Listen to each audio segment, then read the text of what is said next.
Welcome to 5 Good Minutes.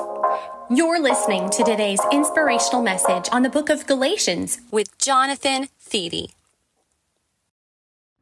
Welcome to 5 Good Minutes, where this week we are talking about Paul's letter to the Galatians in chapter 5. Today we will be looking at Galatians 5 verses 13 through 15.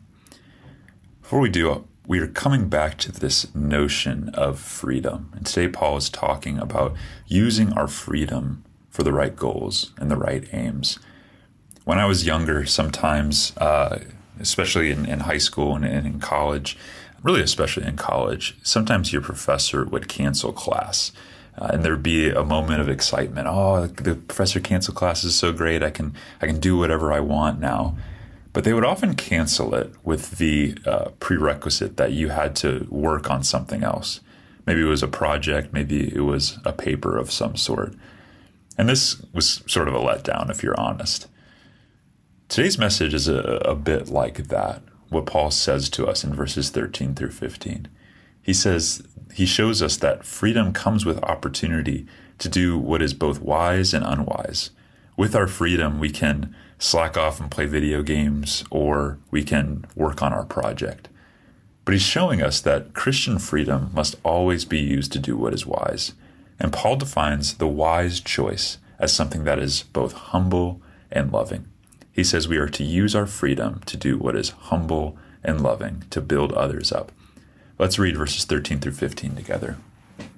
Paul writes this to the church in Galatia. He says, "You, my brothers and sisters, were called to be free, but do not use your freedom to indulge the flesh. Rather, serve one another humbly in love. For the entire law is fulfilled in keeping this one command: love your neighbor as yourself. If you bite and devour each other, watch out, or you will be destroyed by each other."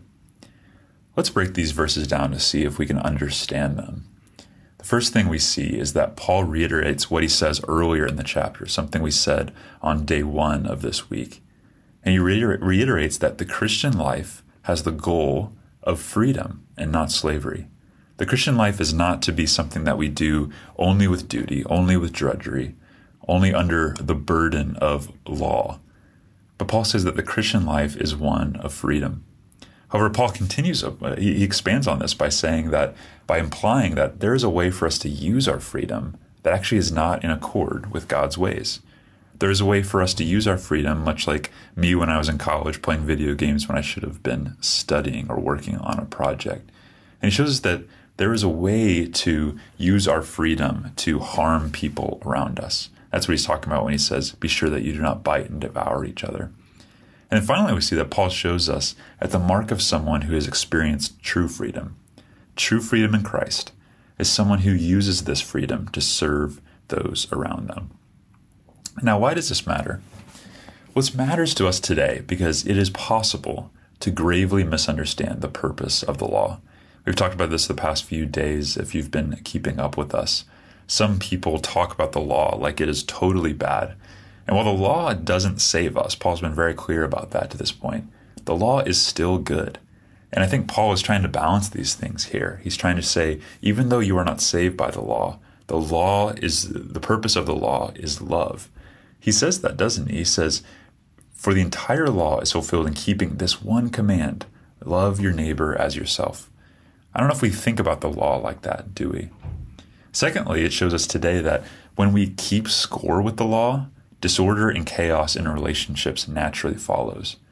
Think about it. If you're constantly judging people because they don't keep the law as good as you, you're not going to be able to be in harmony with others. But when we recognize that Jesus fulfilled the law on our behalf, what results is a posture of love and humility.